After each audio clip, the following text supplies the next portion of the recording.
continuación.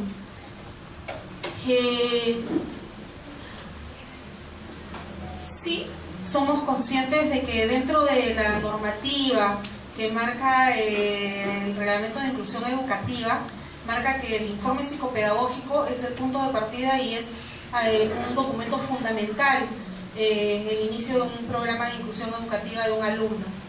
Y definitivamente esto va a decantar y va a ser el referente para la construcción tanto del perfil como del programa orientativo individual.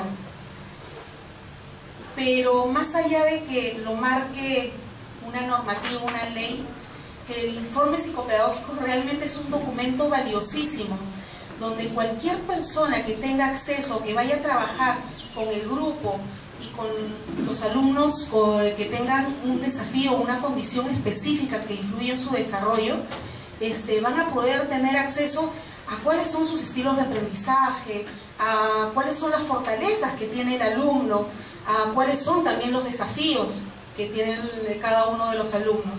Entonces, más allá de un mero trámite, o de un mero trámite burocrático, debiera ser asumido como un documento importante dentro del inicio de un programa de inclusión educativa.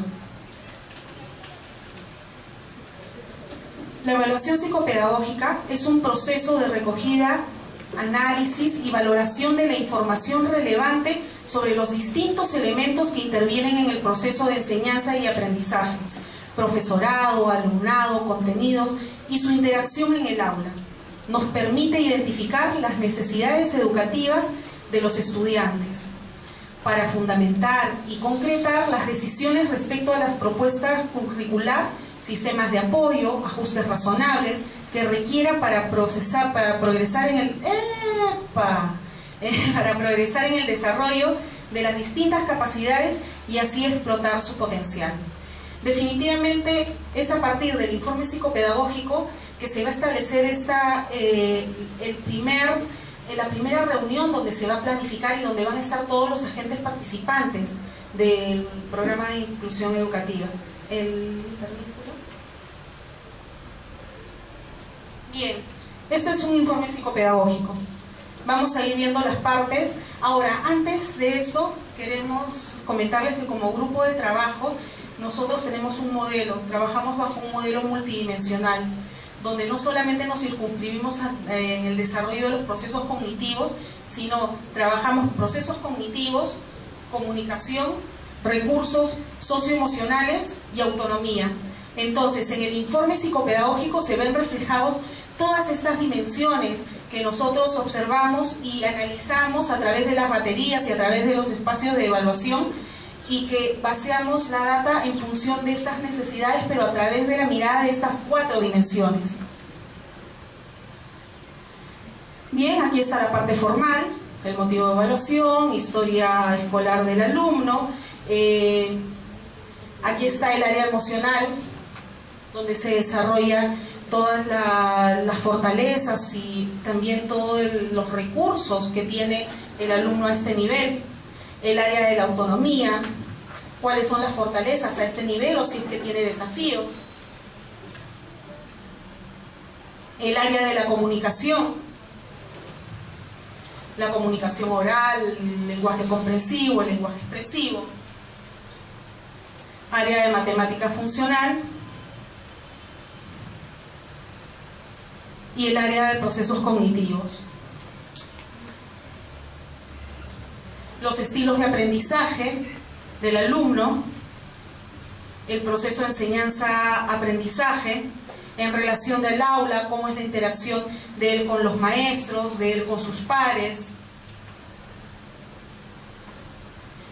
Y algo fundamental y realmente importante, el contexto familiar, cómo el alumno no solamente es sujeto de evaluación en función de sus fortalezas y de su perfil de desarrollo, sino cómo es él dentro de un contexto, su primer contexto, la familia.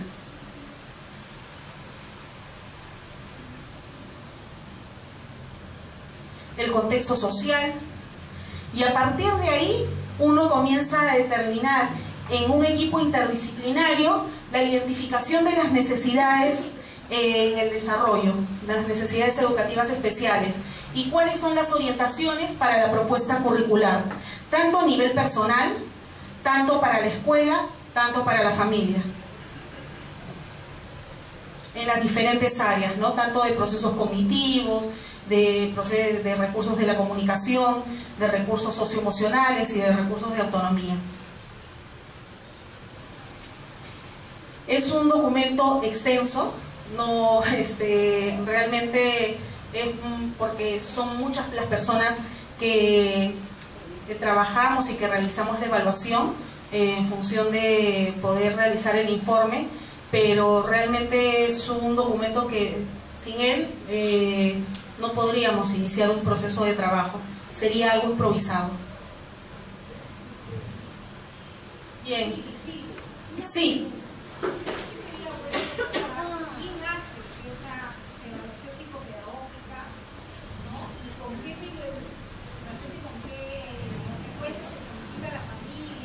Ajá.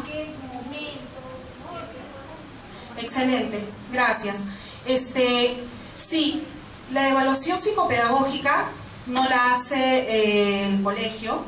Muchas veces muchos papás por ahí pueden creer que al tener el colegio un departamento psicopedagógico realiza la evaluación psicopedagógica. La evaluación psicopedagógica la hace un grupo externo, el grupo mediador, el que acompaña, el que asesora el proceso de inclusión educativa. Y la temporalidad, si bien no se marca, no hay una rigidez en la propuesta, pero sí es determinante en función de los cambios de etapa de desarrollo. Por ejemplo, un cambio de un niño de inicial a primer grado, es importante que tenga un informe de psicopedagógico. ¿Por qué? Porque definitivamente el cambio de contexto, de forma, de trabajo, tiene que seguir teniendo un acompañamiento en función de la maestra y también de las necesidades educativas que este alumno va a presentar. Por ahí en un cuarto grado también es importante, o en un paso de primaria a secundaria, también definitivamente es importante. ¿Por qué? Porque en la secundaria es donde se va a poner mayor enfoque en función de los recursos de autodeterminación. Entonces queremos saber cuál es el perfil y dónde está parado el alumno en función de su autoconocimiento, en función de los recursos que tiene de autonomía, en función de los recursos que tiene de autorregulación, para que a partir de ahí uno comience a acompañar este proceso. Los antecedentes, en la primera parte del informe psicopedagógico tienen los antecedentes del desarrollo general del estudiante. En una segunda etapa tiene el funcionamiento actual de las capacidades generales, así como las competencias curriculares y estilos de aprendizaje. En una tercera, la evaluación del entorno familiar, escolar y contexto donde se ubica. Y en una cuarta fase tiene la determinación de las necesidades y apoyos tomando en cuenta su funcionamiento actual, su entorno y los apoyos educativos individuales. Es decir, no solamente es una evaluación del perfil del alumno, sino el alumno dentro de su contexto. Es más, tenemos una observación, una ficha de observación integral, donde nosotros tenemos hacer una información integral, un acercamiento a cómo funciona. Sí, dentro del setting puede haber mostrado definitivamente algunos recursos, otros no, pero ¿cómo funciona en un contexto regular? ¿Qué congruencia hay en este encuentro bilateral que puede estar dado con la evaluadora y cómo funciona en su día cotidiano? Por eso es importante que sea una evaluación cercana, una evaluación donde los padres participen brindando la información.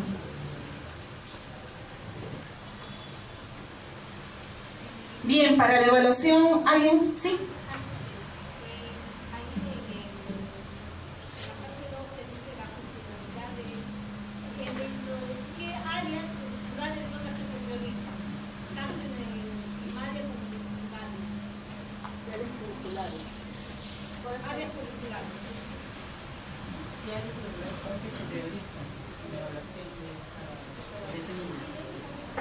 Bueno, lo que pasa es que, a ver, el informe psicopedagógico como describe el desarrollo integral del alumno. Entonces, cuando tú al describir el área de comunicación, ya estás evaluando el área de lectoescritura.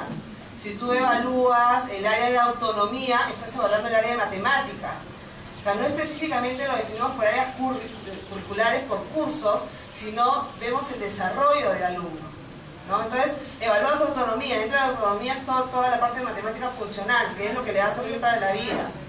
Cuando entras ya a la secundaria, ya evalúas, lo que evalúas son las conductas autodeterminadas. Evalúas la autonomía, evalúas el autoconocimiento, ¿no?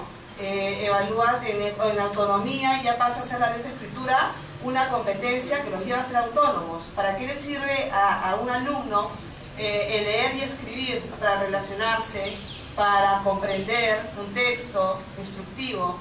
Entonces, no es que se hace una evaluación curricular, se hace una evaluación del desarrollo de las habilidades y competencias básicas.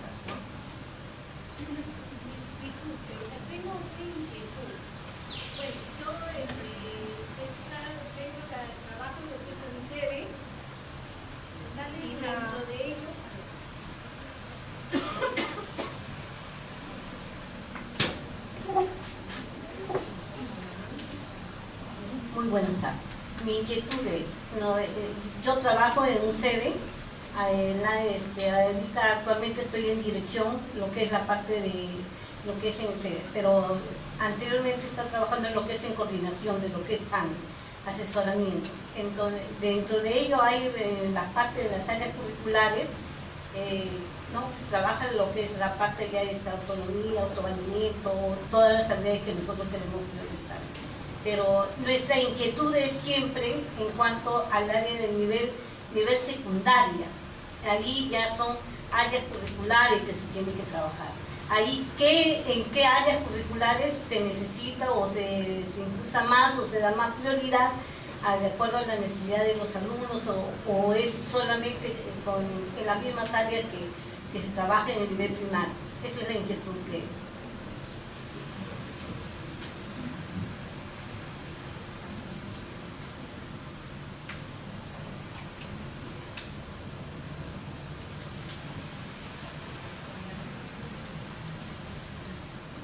A ver, el tema de autodeterminación no es un tema de esta capacitación. Sí, de hecho se ha programado para poderla realizar y me parece que es a fines de año. Cuando el alumno ya está en secundaria, lo que se evalúa es la autodeterminación. Hay una escala, que es la escala que maneja uno de los autores, es Verdugo, en la que evalúa todas estas conductas autodeterminadas. Entonces, por ejemplo, hay el tema de autonomía. Una de las conductas autodeterminadas es la autonomía. En la autonomía vas a evaluar si el alumno es capaz de escribir un correo a sus amigos para comunicarse con ellos. Ahí estás hablando de lectoescritura, ¿no? Te evalúas si es capaz de ir a comprar. Ahí estás hablando de matemática.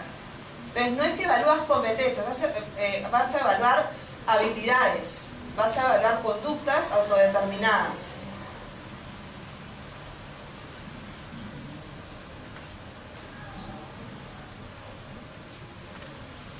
Las herramientas que utilizamos para la ejecución del informe psicopedagógico: entrevistas para padres de familia, a los estudiantes, a los maestros, la ficha de observación interfamiliar.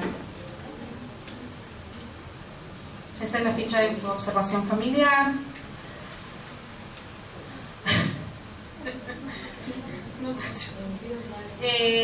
Bueno, va a marcar información que el padre va a brindar en función de las actividades que hace su hijo en casa, ¿sí? En relación al autocuidado, a la higiene, a la alimentación. La observación y ficha de observación integral, que es esta ficha que nosotros realizamos complementaria al informe, a la batería aplicada para evaluarlo. Maneja las áreas, primero los estilos de aprendizaje dentro de un contexto natural, cuando nosotros trabajamos bajo el modelo multidimensional, utilizamos las 4 dimensiones. Entonces, siempre en todos los documentos, tanto en la ficha de observación integral, también van a estar permanentes estas 4 dimensiones. Entonces, a partir de los recursos de comunicación, cómo es que el niño o la niña se involucra en un entorno, en un contexto natural, cómo es su lenguaje comprensivo, si acata consignas, si no, cómo son sus niveles de autonomía en función del contexto escolar, cómo son los procesos cognitivos, cuánto tiempo puede durar en una actividad sostenida, puede establecer actividades de inicio a fin, o es necesario que tenga un apoyo del adulto, de la maestra o del auxiliar. En las pruebas estandarizadas adaptadas, utilizamos la evaluación de lenguaje oral ELO, la evaluación del lenguaje comprensivo y expresivo y las escalas. La escala de conductas adaptativas escolares, el ABAS 2, y la escala de autodeterminación. ¿Sí?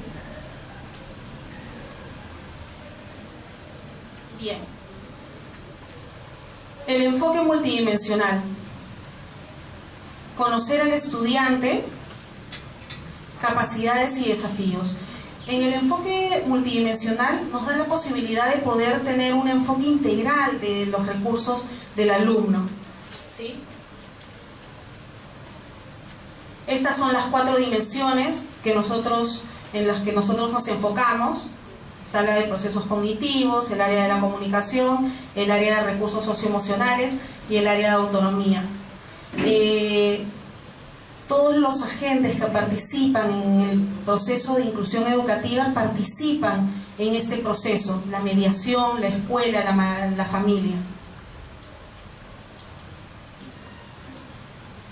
Bien.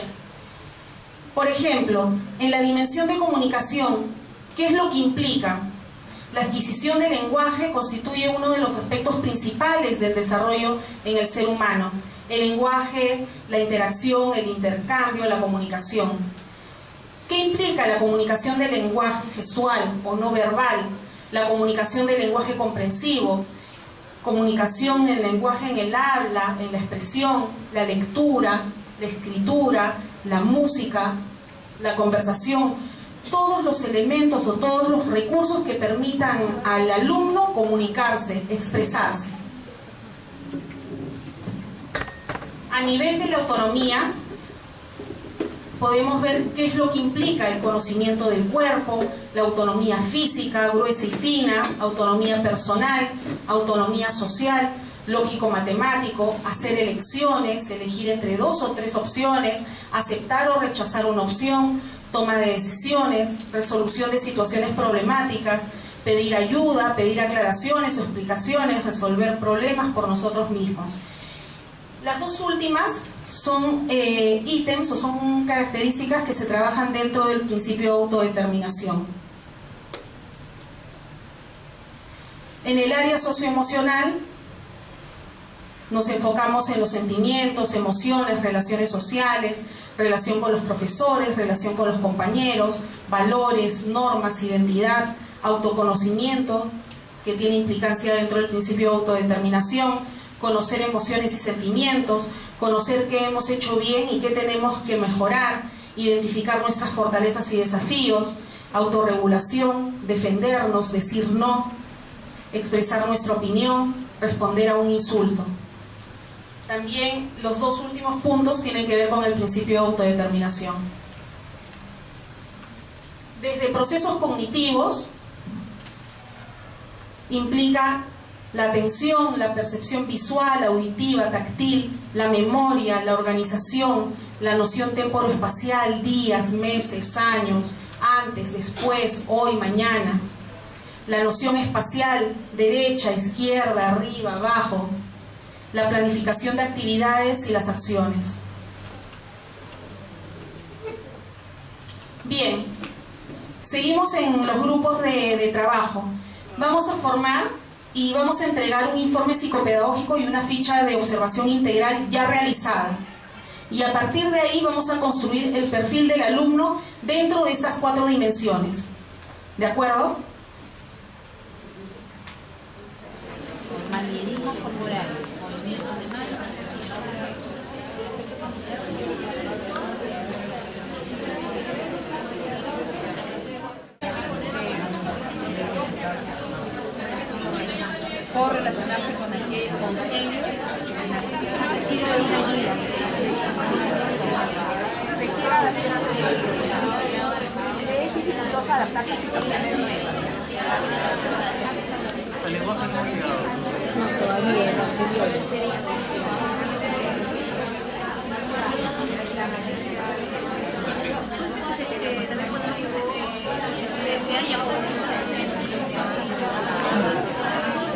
Habla con la familia, se reconoce como parte de su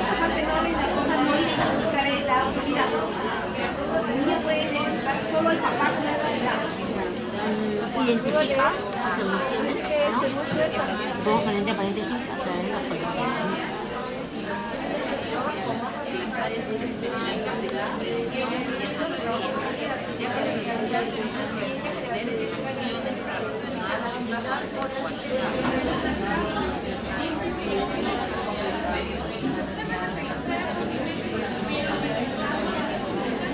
Ya, bueno, en el grupo evaluamos un poquito el perfil en cuanto a la parte del área de lenguaje de Felipe, que tiene 4 años y su diagnóstico es un TEA.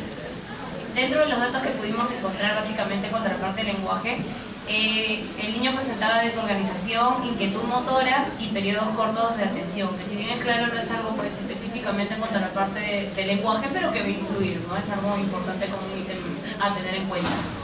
Luego no realizaba juegos simbólicos, realizaba exploración, prefiere realizar exploración con su cuerpo, todavía no ha llegado al nivel de realizar juego simbólico puro. Tiene periodos cortos de contacto visual, pero sí son espontáneos. Responde al llamado de su nombre y solamente a la fórmula social básica de salud, nada más. Luego se comunica a través de gestos y palabras, pero palabras sueltas, palabras muy cotidianas. Esa es parte de su comunicación y de las herramientas comunicativas que posee.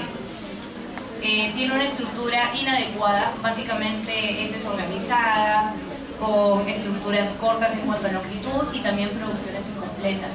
Además presenta una dislalia, tiene alteraciones en cuanto a sustitución y omisión, básicamente. Su léxico semántico es restringido y es muy cotidiano, solo con cosas que le agradan y cosas de su día a día. Tiene un lenguaje muy literal, es poco flexible, su parte comprensiva está un poco más conservada, comprende y ejecuta órdenes a nivel simple y semicompleja, y en cuanto a su parte pragmática también no logra mantener una conversación ni discurso. Bueno, el TEL es el trastorno específico del lenguaje. Definitivamente el área donde presenta mayores desafíos Felipe es el área justamente de comunicación. Sí, pero habría que trabajar un poco acerca de lo que se ha comentado en el tema, de lo que... Desorganización, inquietud motora y periodos cortos de atención. Exacto, y organización. Eso no va dentro de la dimensión de comunicación. ¿Por qué? Porque la capacidad de organización en el pensamiento y pensamiento flexible y demás tiene que ver con procesos cognitivos, capacidad ejecutiva, que es antes, que es después. La organización también, o la capacidad motora o recursos a nivel de recursos motores gruesos, tiene que ver con otra dimensión. Otra cosa importantísima es que el POI, o el perfil, perdón, va a ser un documento que va a ser socializado a maestros, a las personas que van a tener un contacto cotidiano con el alumno.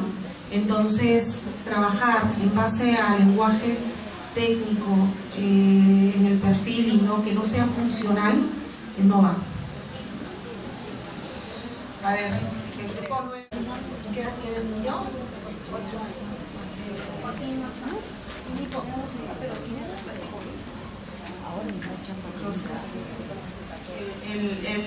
La dimensión de autonomía. Ya, aquí con las chicas del grupo, bueno, lo hemos dividido en dificultades y fortalezas, ¿no? Las dificultades serían que, bueno, tiene dificultades motoras, tanto gruesa como fina, ¿no? Pocos recursos para tomar decisiones y, bueno, le cuesta estar prestando, ¿no? Que es parte de la matemática funcional. ¿Sí? Luego, dentro de sus fortalezas, es que imita patrones de movimientos tiene control postural adecuado, equilibrio con ojos cerrados, tiene adecuados movimientos oculares, buena coordinación visomotriz y bueno, logra autoasistirse, ¿no? Gracias. Bien, ¿qué es lo que son las destrezas y habilidades que están en la pantalla? Y es, en realidad la forma como lo han planteado es la adecuada, ¿no? Siempre tenemos que ver las habilidades y los desafíos. Actividades conjuntas, su nivel de actividad es adecuado, es decir, tiene un nivel de energía adecuado. Presenta una cercanía afectiva a cada uno de los miembros de su familia, disfruta de acciones lúdicas.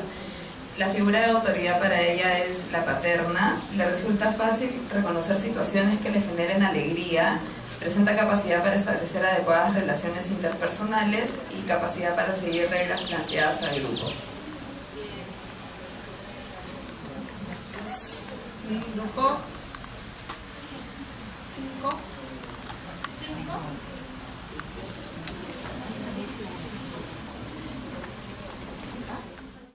Procesos cognitivos.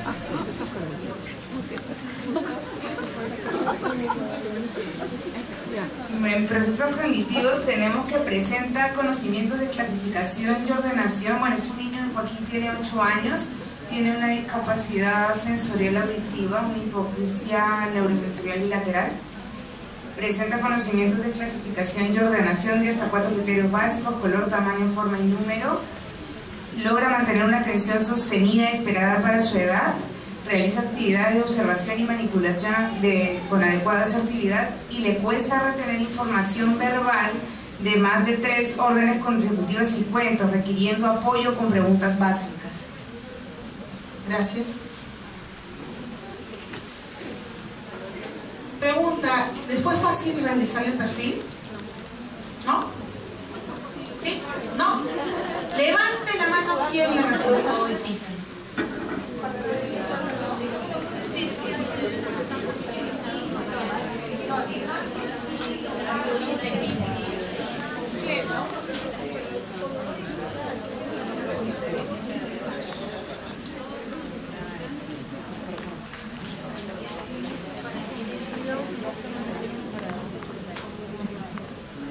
Creo que más que difícil o fácil, porque claro, eso depende mucho de la habilidad para leer algunas cosas técnicas que aparecen en el informe, ¿no? Eso sí puede resultar difícil para un maestro, pero creo que lo más rico ha sido poder discutir cómo organizamos la información. Por eso es que al final decidimos hacerlo con logros y dificultades, porque si te enfocas solo en las dificultades, corremos el riesgo de mirar solo las dificultades, y si te enfocas solo en los logros, no van a salir los objetivos. Entonces por eso es que lo organizamos de esa manera, ¿no? Porque no nos habían dado esa indicación. Gracias.